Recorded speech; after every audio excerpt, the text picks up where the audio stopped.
आज की वीडियो में हम बात करने वाले हैं 22 ऐसे रूल्स के बारे में जो कि बहुत इंपॉर्टेंट है, विच यू मस्ट नो, ताकि जो नाउन और प्रोनाउन है उनका करेक्ट यूसेज आप सीख पाएँ। तो चाहे आप एग्ज़ाम की तैयारी कर रहे हैं, चाहे स्पोकन इंग्लिश कर रहे हैं और मे बी योर राइटिंग, हर चीज़ के लिए हर जगह पे इम्पॉर्टेंट है सेंटेंस फॉर्मेशन करेक्ट हो। तो चलिए देखते हैं। बताइए, the sceneries of Kerala are breathtaking, ये प्लूरल यहाँ पे होगा या नहीं? अगर ये सही है तो वेल एंड गुड, अगर ये गलत है तो मैं आपको दूसरा ऑप्शन देती हूँ। The scenery of Kerala is breathtaking, है ना? तो बताइए इसमें से कौन सा करेक्ट है अकॉर्डिंग टू यू। जो रूल्स आपको ऑलरेडी मालूम है उसके हिसाब से मुझे बताइए इनमें से कौन सा सेंटेंस करेक्ट है। एक और क्वेश्चन देखते हैं। It hardly matters whether it's me और यू, बहुत ही मतलब मैटर नहीं करता है ज़्यादा कि तुम हो, मैं हूँ या फिर तुम हो। यहाँ पे प्रोनाउन का जो अगर हम बोले एक ऑर्डर, मी एंड यू आएगा या फिर यहाँ पे आएगा it hardly matters whether it's you और मी। तो ये ऑर्डर है वो करेक्ट है कि नहीं। तो इसी तरीके के जो रूल्स हैं वो हम इस वीडियो में सीखने वाले हैं। 22 ऐसे रूल्स के बारे में हम बात करेंगे, तो वीडियो डेफिनेटली पूरा देखिए, इम्पॉर्टेंट वीडियो डेफिनेटली है ये। Hi guys, welcome back to the Thar academy. आपको मेरे वीडियोस पसंद आते हैं तो प्लीज़ लाइक करिए, दोस्तों के साथ शेयर करिए, चैनल को सब्सक्राइब करना बिल्कुल मत भूलना, बिकॉज ऐसे ही इंपॉर्टेंट एंड इंटरेस्टिंग वीडियोस आपको मिलते रहेंगे। Also don't forget to follow me on Instagram and Telegram, वहाँ पे भी आपको इंपॉर्टेंट अपडेट्स एंड वीडियोस मिलते रहेंगे। तो चलिए स्टार्ट करेंगे। So let us have a quick recap, बहुत ही फास्ट एक क्विक रिकैप लेंगे हम नाउन और प्रोनाउन के बारे में, क्योंकि हमको करेक्ट यूसेज समझना, तो हमारा जो बेसिक कंसेप्ट है नाउन और प्रोनाउन के बारे में वो क्लियर एक बार हो जाए, देन उसके जो रूल्स हैं वो हम समझ लेंगे। ये कॉन्सेप्ट आपका एकदम क्लियर है तो आप डायरेक्टली पॉइंट 1 से स्टार्ट कर सकते हैं। तो नाउन क्या होगा? It's a part of speech, है ना, वो तो आपको मालूम ही है। और ये नाम दिया गया है किसी भी व्यक्ति, प्लेस, एनिमल, थिंग, फीलिंग या फिर आइडिया को, है ना। तो एक सेंटेंस में जब हम किसी व्यक्ति का, प्लेस का, एनिमल का, इनका नाम जब ले रहे हैं, है ना, उसको हम नाउन बोलेंगे। For example, Rohan likes chocolate. Rohan को क्या पसंद है? Chocolate. End of course chocolates किसको पसंद नहीं है ना। आई एम श्योर आपको भी पसंद होंगे। तो रोहन को चॉकलेट्स पसंद है। तो रोहन किसका? एक व्यक्ति का नाम है, तो ये नाउन हो जाएगा। उसको पसंद है, ये उसका एक्शन है, तो ये तो वर्ब हो जाएगा। लेकिन अगर अगेन चॉकलेट क्या है? चॉकलेट एक थिंग है जिसको नाम दिया गया है कि ये चॉकलेट है, तो अगेन ये क्या हो जाएगा? हमारा नाउन। समझ आया ना नाउन किसको बोल रहे हैं हम यहाँ पे? एक और एग्जाम्पल देखते हैं। Fatima got the jar of chocolates. Fatima, एक जार ऑफ चॉकलेट है उसके पास, एंड जो which is kept on the table, जो कि टेबल पे रखा है ना। तो फातिमा किसका? एक लड़की का नाम है, तो ये हो जाएगा नाउन। जार यहाँ पे क्या है? जो हम जिसमें चॉकलेट्स रखी हैं उसको, वो जार है, तो वो अगेन एक थिंग का नाम है, वो नाउन हो जाएगा। चॉकलेट्स तो हमको मालूम ही है नाउन है। Which is kept on the table, तो इसमें से कौन सी थिंग का नाम है? टेबल एक नाम है ना। Which is kept on the, ये कोई भी आपको किसी चीज़ का नाम लग रहे हैं क्या? नहीं ना। तो इनमें से ये कुछ भी नाउन नहीं है। टेबल एक थिंग का नाम है, ये यहाँ पे नाउन है। तो क्लियर आपको नाउन क्या होता है। प्रोनाउन क्या होगा? एक सेंटेंस में, again it's a part of speech, है ना। तो ये नाउन को रिप्लेस करेगा एक सेंटेंस में। इसका काम क्या होता है? ये नाउन को रिप्लेस करता है।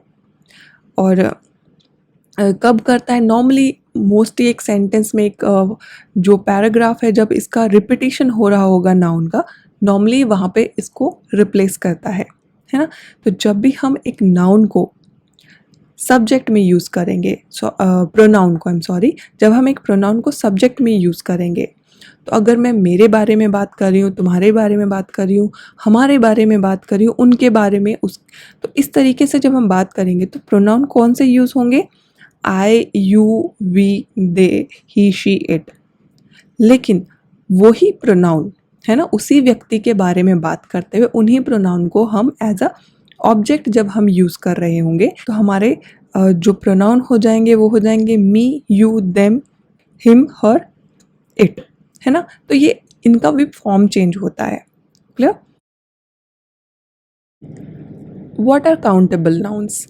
काउंटेबल नाउन वो नाउन होंगे जिनको काउंट किया जा सकता है।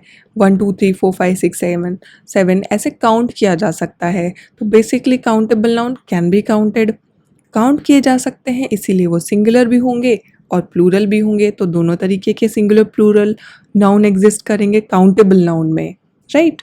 जब हम क्वेश्चन पूछेंगे हाउ मैनी, तो आंसर हमारा जो होगा नाउन का वो हाउ मैनी का आंसर दे रहा होगा। 1 है, 2 है, 3 है, 4, वॉट एवर नंबर। क्योंकि ये काउंटेबल है तो इसीलिए हम अ या फिर एन को इनके साथ यूज़ कर सकते हैं, क्योंकि ये सिंगुलर जो हमारा होगा नाउन वो इन्हीं में पता चलेगा ना कि सिंगुलर है, तो हम एन और अ इसमें यूज़ कर सकते हैं, जैसे कि बुक, पेन, प्लांट, कप, इस तरीके से ये हो जाएंगे हमारे काउंटेबल नाउन, है ना? Now let's talk about uncountable nouns. Uncountable nouns कौन से होंगे? जिनको हम 1 2 3 4 5 काउंट नहीं कर सकते। इसका मतलब बिल्कुल नहीं है कि हम उसको मेजर नहीं कर सकते। They can be measured but they can not be counted. Clear? तो they can not be counted, ये उनकी फर्स्ट जो कैरेक्टरिस्टिक है वो होगी। दूसरा ये है क्योंकि ये काउंट नहीं किए जा सकते तो इनमें कोई भी प्लूरल फॉर्म नहीं होगा। इनका जो फॉर्म होगा वो ये एक ही फॉर्म होगा, इनका प्लूरल फॉर्म आपको नहीं मिलेगा। जब हम क्वेश्चन कर रहे होंगे हाउ मच, तो ये आंसर क्या जो हमारे अनकाउंटेबल नाउन का आंसर उसमें आपको मिलेगा। How much means a litre of milk, a piece of advice, some love, ठीक है? इस तरीके से आपको आंसर मिलेगा। एंड क्योंकि इसमें हमारा सिंगुलर प्लूरल का जो कंसेप्ट है वो नहीं होता है, इसलिए यहाँ पे एन और अ के साथ इसको यूज़ नहीं किया जा सकता। यानी कि जब भी आप देखेंगे अनकाउंटेबल नाउन तो 100% उसके साथ अ या फिर एन नहीं होगा। अगर आप कहीं पे भी ये देखते हैं तो वो गलत होगा, ठीक है? फॉर एग्जाम्पल कौन कौन से अनकाउंटेबल नाउन हो सकते हैं? जैसे कि मिल्क हो गया, love, water, knowledge, work, advice. तो इनको हम 1 2 3 4 नहीं काउंट कर सकते। आप काउंट कर सकते हो क्या? मिल्क 1 2 3 4 5। यस, आप बॉटल ऑफ मिल्क काउंट कर सकते हो, है ना? तो बॉटल ऑफ मिल्क आप काउंट कर सकते हो, 1 बॉटल, 2 बॉटल, 3 बॉटल। जब हम बॉटल को काउंट करें तो अगेन वो एक बॉटल जो है वो हमारा काउंटेबल नाउन में चला जाता है। तो इस तरीके से, लेकिन जो मिल्क है that is not countable. Clear?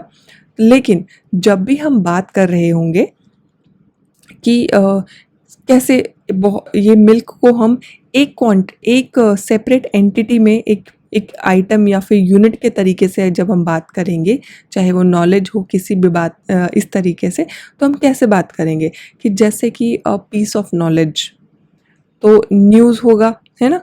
तो न्यूज़ भी क्या है? अगेन अनकाउंटेबल नाउन है, तो piece of news, a piece of news. Bottle of water, a bottle of water. तो यहाँ पे आपको अ देखने को मिलेगा, लेकिन मिल्क या फिर लव या फिर न्यूज़ के पहले आपको इमीडिएटली अ या फिर एन देखने को नहीं मिलेगा अनकाउंटेबल नाउन में।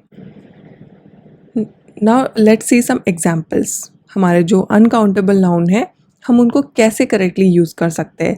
जैसे कि अगर हम बोलेंगे late me give you an advice, तो ये हो जाएगा गलत। यहाँ पे एन या फिर अ का इस्तेमाल आप नहीं कर सकते हो अनकाउंटेबल नाउन से पहले। उसके बजाय आप बोल सकते हो let me give you a piece of advice, मैं आपको एक पीस ऑफ एडवाइस मेरे को देने दो, लेट मी गिव यू, ठीक है? तो यहाँ पे अ पीस ऑफ एडवाइस आ जाएगा। अब आता है the sceneries of Kerala are breathtaking, जो मैंने आपको क्वेश्चन स्टार्टिंग में पूछा था। अगर आपने सही आंसर किया वेरी वेरी गुड, और अगर नहीं किया तो कोई प्रॉब्लम नहीं है, अभी आपको समझ आ जाएगा। आज के बाद आप इसको करेक्टली यूज़ करोगे तो एब्सोल्युटली नो प्रॉब्लम। तो जो सीनरीज है वो गलत है यहाँ पे, क्योंकि सीनरी क्या है? अनकाउंटेबल नाउन है, तो इसमें क्या होगा?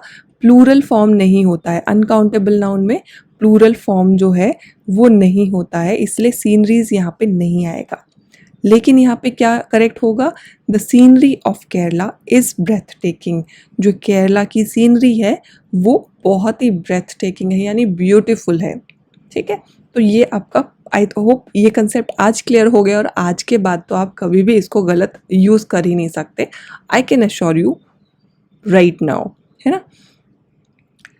तो पहला हमारा जो रूल है वो उसमें हम बात करेंगे पोजेसिव केस के बारे में, नाउन के पोजेसिव केस के बारे में। पोजेसिव केस कैसे हम डिनोट करते हैं, अपोस्ट्रोफे एस या फिर अपोस्ट्रोफे से, ये दो तरीके से यूज़ कर सकते हैं। अब पोजेसिव केस का मतलब है जब हम हमारे नाउन की पोजेशन के बारे में, ओनरशिप के बारे में बता रहे होंगे। तो ये कब कब आपको ये यूज़ कर सकते हो, व्हाट आर द रूल्स जब हम पोजेसिव केस को यूज़ कर सकते हैं। पहला, जब हम जो नॉर्मल लिविंग बीइंग है उनके साथ में, ठीक है, क्योंकि कोई भी लिविंग बीइंग जो जिंदा व्यक्ति है वो कुछ ना कुछ ओन कर सकता है, पोजेशन कर सकता है। तो it is very simple and sorted कि एक व्यक्ति के पास कुछ ना कुछ होगा तो ओनरशिप बता सकता है ना। दूसरा क्या, ऑब्जेक्ट्स के साथ। अब आप बोलोगे कि मैम अभी तो आपने बोला लिविंग बीइंग, लेकिन पर्सोनिफाइड ऑब्जेक्ट तो लिविंग बीइंग नहीं होंगे, तो ऑब्जेक्ट की बात हो गई। पर्सोनिफाइड ऑब्जेक्ट वो ऑब्जेक्ट होते हैं जैसे कि कुछ लोग होते हैं ना, जैसे उन्होंने कार ली है ना, तो कार को उन्होंने नाम दे दिया कि ये मेरी बसंती है, ये मेरी धन्नो है ना, तो या फिर कुछ भी नाम दे दिया, कुछ भी फेवरेट नाम किसी का। तो जब हम उस कार लिया है उससे बात करने लग जाते हैं, है ना, तो उसको एक ऑब्जेक्ट की तरह यूज़ कर, एक पर्सन की तरह ट्रीट करने लगते हैं कि चल बसंती मुझे ले चल जल्दी से, या फिर प्लीज़ जल्दी पहुंचा दे मुझे, और तेज चल। इस तरीके से बात करने लग जाते हैं। तो क्या कर रहे हैं, उस ऑब्जेक्ट को, जो कि एक ऑब्जेक्ट है, नॉन लिविंग थिंग है, उसको हम नाम दे के उसको इस तरीके से ट्रीट करते हैं कि वो एक पर्सन हो, यानी कि वो एक लिविंग थिंग हो। तो ये लिविंग थिंग जैसा एक ऑब्जेक्ट को ट्रीट करना, तो उसको पर्सोनिफाइड कर देने को उसको पर्सोनिफाइड कर देना बोलते हैं ना। तो या तो लिविंग बीइंग हो या फिर ऐसा ऑब्जेक्ट जिसको पर्सोनिफाइड कर दिया गया हो, उसके साथ हम पोजेसिव केस का यूज़ कर सकते हैं। दूसरा, स्टीरियोटाइप्ड फ्रेजेस में यूज़ कर सकते हैं। स्टीरियोटाइप्ड फ्रेजेस का मतलब, स्टीरियोटाइप मतलब जज करना किसी को, किसी के पहनावे के हिसाब से, किसी के जो फीचर्स होते हैं फेस के उनके हिसाब से, कलर के हिसाब से, जात पात के हिसाब से, किसी भी तरीके से स्टीरियोटाइप करना, जज करना कि ये ऐसा है, ये वहाँ से बिलोंग करता है, ये तो पक्का इस तरीके का होगा। भले ही आप उसको जानते नहीं हो तो जज कर लेना पहले से ही। लेकिन स्टीरियोटाइप फ्रेजेस वो होंगे जो आप जैसे कि कुछ फिक्स्ड फ्रेजेस होते हैं, वो मैं आपको एग्जांपल में बताऊंगी तो आपको क्लियर आइडिया हो जाएगा। तीसरा जो रूल होगा पोजेसिव केस यूज़ करने के लिए वो है कि जब हमारा नाउन जो होंगे, नाउन ऑफ स्पेस या फिर नाउन ऑफ टाइम, तो ये हम जब किसी अमाउंट को डिनोट करने के लिए यूज़ कर रहे हैं। एग्जाम्पल मैं आपको और क्लैरिटी के साथ बताती हूँ। तो जैसे कि हमने लिविंग बीइंग की बात हो गई, तो कोई भी हो सकता है, प्रेसिडेंट्स कार हो सकती है, राहुल्स कार हो सकती है, ठीक है। पोजेशन किसका, प्रेसिडेंट का, प्रेसिडेंट की कार है, पेट का फूड है, नेचर्स लॉ है, अगेन ये पर्सोनिफाइड ऑब्जेक्ट है यहाँ पे, ठीक है। फॉर्चून्स फेवरेट है, किस्मत। अभी आप बोलोगे तो कि मैडम नेचर और फॉर्चून तो पर्सोनिफाइड कैसे हो गए, तो आप खुद ही एक बार ध्यान से सोचो, हम लोग किस तरीके से हम जो हमारी नेचर है उनको माता, या फिर फॉर्चून को भी तो किस्मत, है ना, तो इस तरीके से हम उनको पर्सोनिफाई कहीं ना कहीं, अरे मेरी तो किस्मत ही ख़राब है, मेरी तो किस्मत बहुत अच्छी है, आई गॉट गुड किस्मत। तो इस तरीके से हमारा जो फॉर्चून का फेवरेट है, ये तो किस्मत का बहुत ही फेवरेट चाइल्ड है, इस तरीके से हम बात करते हैं ना। तो ये पर्सोनिफाइड किए गए ऑब्जेक्ट से पर्सोनिफाई किया जाता है, तो इसलिए इनके साथ अपोस्ट्रोफी एस लग सकता है, यानी कि पोजेशन लग सकता है इनके साथ, पोजेसिव केस। स्टीरियोटाइप्ड फ्रेजेस जैसे कि फॉर गॉड सेक, यार भगवान के लिए कर दो, है ना, तो भगवान के लिए कर दो फ्रेज है। For conscious sake, for board screw, तो यहाँ पे ये फ्रेजेस के साथ में हम यूज़ कर सकते हैं। मैंने जैसे कि आपको बताया कि ज़रूरी नहीं हमेशा अपोस्ट्रोफी एस हो, सिर्फ अपोस्ट्रोफी से भी हम पोजेसिव केस को डिनोट कर सकते हैं। अगेन इसके बहुत सारे कुछ रूल्स होते हैं कि कब हम इसको अपोस्ट्रोफी ही लगाएंगे या फिर कब हम अपोस्ट्रोफी एस लगाएंगे। That will talk in another video, वरना ये वीडियो बहुत ही कंफ्यूजिंग और बहुत ही लॉन्ग हो जाएगा। तो अब थर्ड पॉइंट हमारा था, जब हमारा नाउन और स्पेस और टाइम कुछ किसी चीज़ का अमाउंट डिनोट कर रहा है, जैसे कि अरे भाई तुम्हारे पास कितना काम है, मेरे पास एक दिन का काम है ना। तो अ डेज वर्क, ठीक है, अ हैंड्स ब्रेथ या फिर अ मंथ्स टाइम। तो इस तरीके से हम किसी चीज़ के अमाउंट को डिनोट करेंगे, तब हम पोजेसिव केस लगा सकते हैं। जब जो दो नाउन होंगे पोजेसिव केस में आर इन अपोजिशन। अपोजिशन का मतलब क्या होगा, हमारा पहला जो नाउन है दूसरा जो नाउन है, पहला है दूसरा है, तो दूसरा जो नाउन है वो पहले का ही एक्सटेंडेड फॉर्म है, मतलब वो पहले वाले को ही एक्सप्लेन कर रहा है, तो उसको अपोजिशन बोलते हैं। अपोजिशन ऑफ नाउन होना यहाँ पे। तो जब दो नाउन है उनका और पोजेसिव केस में है, वो अपोजिशन में, तो अपोस्ट्रोफे किसके साथ ऐड किया जाएगा, अपोस्ट्रोफे ऐड किया जाएगा लास्ट वन के साथ, यानी कि सेकेंड वन के साथ में हम अपोस्ट्रोफे एस यूज करेंगे, या फिर सिर्फ apostrophe as the case is it is, है ना। जैसे कि this is my brother the doctor's clinic, तो ये मेरा भाई जो कि डॉक्टर है उसका क्लिनिक है ना। तो ये दोनों नाउन क्या अपोजिशन में है, भाई और डॉक्टर कौन, एक ही व्यक्ति है, यही भाई है और यही डॉक्टर है, तो इसको क्या बोलेंगे, एक ही अपोजिशन में होना। तो यहाँ पे हम सेकंड वाले के साथ में अपोस्ट्रोफे एस लगाएंगे, है ना। तो फॉर माई अंकल राहुल पेट, जो मेरे अंकल हैं और राहुल हैं वो एक ही व्यक्ति, यही अंकल है और यही राहुल है, तो अपोजिशन में है दोनों, तो सेकेंड वाले के साथ में हम अपोस्ट्रोफे एस लगाएंगे। अगर आपको मेरे वीडियो पसंद आ रहे हैं, you are liking the explanation, you are understanding, तो डेफिनेटली लाइक करो वीडियो को, it gives me lot of motivation, please do that.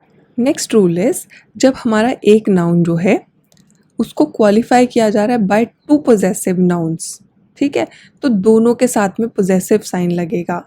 हमारा एक नाउन जो है वो क्वालिफाई किया जा रहा है बाय टू डिफरेंट एक नाउन जो है दो नाउन वन और नाउन टू से क्वालिफाई किया जा रहा है, तो दोनों के साथ में अपोस्ट्रोफे एस यानी कि पोजेसिव साइन या फिर सिर्फ अपोस्ट्रोफे लगेगा। अनलेस, अगर वो दोनों जॉइंट पोजेशन दिखा रहे हैं तब नहीं, तब दोनों के साथ नहीं लगेगा, तब सिर्फ एक के साथ लगेगा। I will give you the example.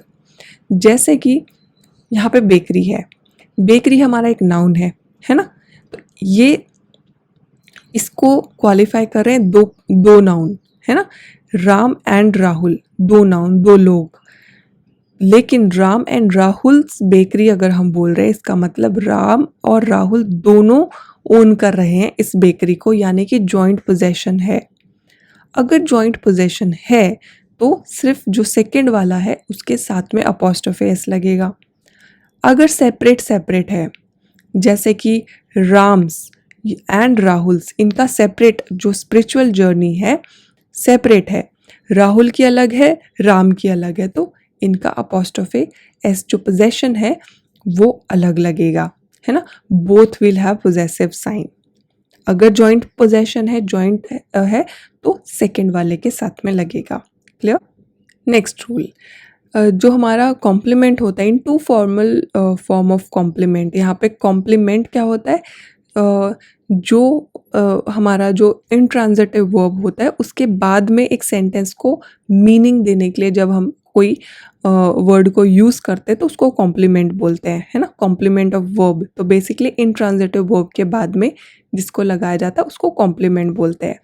तो हमारा जो टू बी वाला जो वर्ब होगा, जब उसको एक्सप्रेस किया जाता है बाय अ प्रोनाउन, तो it should be in nominative case, ठीक है। ये जो नॉमिनेटिव केस कौन सा होगा, हमारा जो नॉमिनेटिव होता है जब हम एज अ सब्जेक्ट, जो हमारा सब्जेक्ट वाले प्रोनाउन जो कि मैंने आपको स्टार्टिंग में लिस्ट दिया था, तो सब्जेक्ट जो प्रोनाउन है उनको हम यूज़ करेंगे, है ना, ऑब्जेक्ट के जगह पे। ऑब्जेक्टिव केस के बजाय हम नॉमिनेटिव केस को यूज़ करेंगे यहाँ पे, जब हम बहुत ही फॉर्मल वे में बात कर रहे हैं। लेकिन आजकल क्या है, हम ऑब्जेक्टिव फॉर्म ही यूज़ करते हैं in present general usage. For example, it is me, it is me, यहाँ पे कौन सा मी हमारा कौन सा है, ये हमारा कौन सा ऑब्जेक्टिव फॉर्म है है ना? हमने जो स्टार्टिंग में लिस्ट देखा था उसमें आपको बताया था ना कि जब हम प्रोनाउन एज ऑब्जेक्ट यूज़ कर रहे होंगे तो मी आ जाएगा आई के बजाय, लेकिन आई हम कब यूज़ करेंगे? When it is too formal conversation, हाँ, और बहुत ही ज़्यादा फॉर्मल वे में जब बात करेंगे तो हम आई का यूज़ करेंगे, बट आजकल उतना प्रोमिनेंटली उसको यूज़ नहीं किया जाता, ऑब्जेक्टिव फॉर्म को ही ज़्यादा यूज़ किया जाता है। तो इट वॉज हर या फिर हिम, ऑब्जेक्टिव केस को हम यहाँ पे यूज़ करेंगे। Nowadays this is more common. Next rule, तो जो हमारा ऑब्जेक्ट होगा वर्ब का या फिर प्रेपोजिशन का, और वो एक प्रोनाउन है, ऑब्जेक्ट है ठीक है वर्ब का और प्रोनाउन प्रेपोजिशन का, लेकिन वो अगर एक प्रोनाउन है तो वो ऑब्जेक्टिव फॉर्म में होना चाहिए। मैंने आपको स्टार्टिंग में लिस्ट दी थी ना, just keep that list in your mind, वो ध्यान में रखो। जब भी मैं ऑब्जेक्टिव फॉर्म बोलूँ, जब भी मैं सब्जेक्टिव फॉर्म बोलूँ, तो उस लिस्ट के हिसाब से आपको यूज़ कर लेना है ना? तो जब वो हमारा ऑब्जेक्ट फॉर्म में होगा, ऑब्जेक्ट होगा वर्ब का या फिर प्रेपोजिशन का, तो ऑब्जेक्टिव फॉर्म यूज़ कर लेना है। For example, it hardly matters whether it's you और मी। तो ये अगेन हमने क्वेश्चन स्टार्टिंग में पूछा था, तो यहाँ पे क्लियर कर लीजिए। वहाँ पे ऑब्जेक्टिव फॉर्म में ही था, तो ऑब्जेक्टिव फॉर्म वाला तो करेक्ट है। लेकिन एक और चीज़ आपको ध्यान में रखनी है कि जब भी आप एक सेंटेंस फॉर्म कर रहे हैं, हमारा ऑब्जेक्टिव फॉर्म में है हमारा जो प्रोनाउन है, तो उस वक्त जो हमारा मी है वो लास्ट में आएगा। It should come in the last. उससे पहले चाहे आपका सेकेंड फॉर्म हो या फिर सेकेंड फॉर्म हो या फिर थर्ड फॉर्म है, वो पहले आएगा।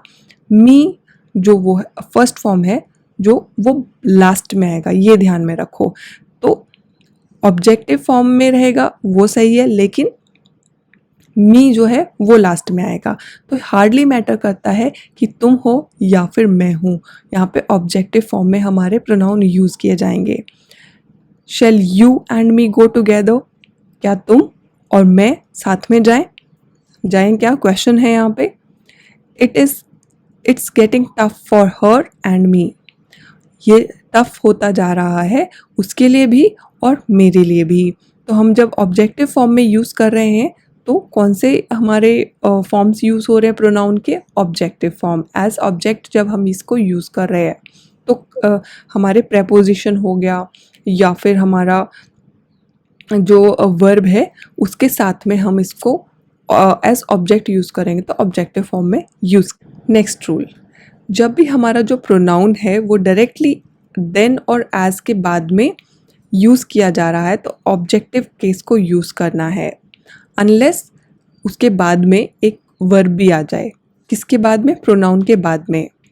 लेकिन अगर प्रोनाउन के बाद में एक वर्ब आ जाता है तो उस वक्त हमको यूज़ करना है नॉमिनेटिव केस। कंफ्यूज हो गए? डोंट वरी, क्लियर हो जाएगा। देखो, हमारा जो देन के बाद में अगर सिर्फ और सिर्फ प्रोनाउन आ रहा है तो हम यहाँ पे क्या यूज़ कर रहे हैं? Objective form. She is better than me. Than के बाद में हमारा प्रोनाउन है तो ऑब्जेक्टिव फॉर्म है कि वो मेरे से बेटर है। लेकिन अगर हम बोले she is better than I am, तो ये हमारे प्रोनाउन के बाद में क्या आ रहा है? वर्ब आ रहा है। तो उस वक्त हम यहाँ पे कौन सा फॉर्म यूज़ करेंगे?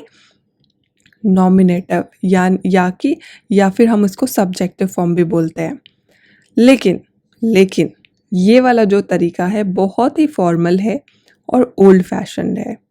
आजकल इसको इस तरीके से ज़्यादातर यूज़ नहीं किया जाता, but it is not wrong. It is not wrong. पुराना हो गया है, आउटडेटेड तरीका हो गया है, पर गलत नहीं है, ये ध्यान में रख लेना। लेकिन ये ध्यान रखो, जब आई आप यूज़ कर रहे हो, नॉमिनेटिव यूज़ कर रहे हो, तो उसके बाद में वर्ब आना चाहिए, तो ही ये करेक्ट होगा। अगर आपने बेटर देन आई लिख दिया तो ये हो जाएगा गलत। दिमाग में ये चीज़ बिठा लो, है ना? एक और एग्जाम्पल देख लेते हैं। आई एम स्मार्टर देन हिम, मैं स्मार्ट हूँ, कंपैरिजन हो रहा है ना, तो आई एम स्मार्टर देन हिम, तो यहाँ पे क्या आ जाएगा? Objective form. सब्जेक्ट वाला सब एज अ सब्जेक्ट हम इसको यूज़ करें तो हिम आ जाएगा, ऑब्जेक्टिव फॉर्म ऑफ प्रोनाउन। लेकिन हम इसको दूसरे तरीके से कैसे लिखेंगे? I am smarter than he is. हम यहाँ पे ही तब ही लिख सकते हैं, तब ही एक्सेप्टेड होगा जब इसके बाद में वर्ब आए, है ना? तभी हमारा ये यहाँ पे नॉमिनेटिव फॉर्म जो है वो एक्सेप्टेड होगा और ये सेंटेंस भी करेक्ट होगा। Again it is old fashion, outdated है, यानी या ये बहुत ही फॉर्मल तरीका है। आ गया समझ? ओके। सेवेंथ हमारा जो रूल है वो देख लेते हैं। तो pronoun must agree with its antecedent. Antecedent क्या होगा? उससे पहले यूज, जिसको वो रेफर कर रहा है, उससे पहले यूज किए गए नाउन को जिसको वो रेफर कर रहा है, तो वो जो नाउन है उसका पर्सन, उसका नंबर, उसका जेंडर से अग्री करना चाहिए, मैच करना चाहिए जिसको वो रेफर कर रहा है। For example, all of them had to buy their laptops. All of them had to buy their laptops. तो ऑल ऑफ देम जो है, तो ये क्या कर रहा है? प्लूरल है, राइट? तो ये यहाँ पे देयर आ गया, नंबर यहाँ पे ठीक है, पर्सन का भी ठीक है, और जेंडर भी यहाँ पे क्योंकि डिफाइंड नहीं है तो देयर यहाँ पे इसका भी कोई जेंडर नहीं है, न्यूट्रल जेंडर है ना, डिफाइंड नहीं है। तो उन सबको बाय करना पड़ा, they had to buy their laptop, उनको अपना लैपटॉप खरीदना पड़ा। Each passenger must take care of his luggage. हर एक पैसेंजर को पक्का ध्यान रखना है उसके लगेज का, हिज। आपके पास इमीडिएटली ये क्वेश्चन आना चाहिए कि मैडम यहाँ पे ईच पैसेंजर तो समझ गए, सिंगुलर तो हिज आ गया, लेकिन यहाँ पे जेंडर तो डिफाइन ही नहीं है, तो आपने हिज क्यों लिखा, हर क्यों नहीं लिखा? ये क्वेश्चन आपके पास अगर आया है तो very good, keep on watching, मैं आगे इसका रीज़न आपको बताने वाली हूँ। और अगर नहीं आया तो क्यों नहीं आया, इसका मतलब आप ध्यान से नहीं पढ़ रहे हो। ध्यान से देखो कि यहाँ पे इस क्या रूल समझाए जा रहे हैं। ये इट्स ऑल अबाउट आपको ध्यान रखना है कि कहाँ पे किस तरीके के वर्ड्स, किस तरीके के नाउन प्रोनाउन यूज़ करना है। तो ये आपके पास क्वेश्चन आना चाहिए था, अगर नहीं आया तो मैं आपको आगे बताती हूँ, है ना।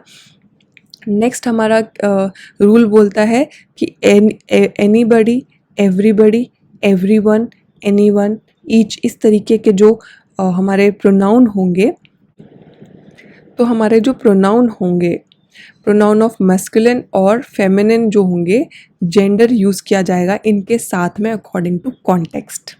अभी मैंने आपको बोला था ना कि मैं आपको वीडियो में बताऊंगी आगे, तो now we are talking about कि इसके साथ में जब हम सेंटेंस के स्टार्टिंग में anybody, everybody, everyone, each one, इस तरीके के जो न्यूट्री जेंडर प्रोनाउन को इस्तेमाल करेंगे, तो उसके साथ में जो प्रोनाउन यूज़ किया जाएगा when these are the antecedents, है ना, जिनको हम रेफर कर रहे हैं, तो उनके साथ में मस्कुलिन और फेमिनिन जेंडर हम तब यूज़ करेंगे डिपेंडिंग ऑन द कॉन्टेक्स्ट, कि वहाँ पे कॉन्टेक्स्ट कैसा है। For example, it is great that everyone of ladies has got her dress.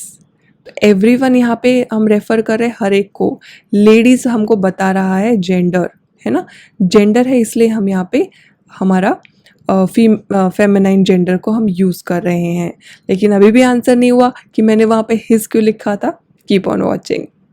Now let me answer कि जब हमको प्रोनाउन का जेंडर नहीं पता है तो क्या करेंगे। यही था ना प्रॉब्लम वहाँ पे। हमारा पॉइंट नंबर 7 में हमने ईच पर्सन लिखा था, ईच पैसेंजर लिखा था और उसके बाद में हिज लिखा था, लेकिन ईच पैसेंजर का जेंडर ही नहीं पता तो हिज कैसे लिख दिया। तो क्या करें जब हमको जेंडर पता नहीं है।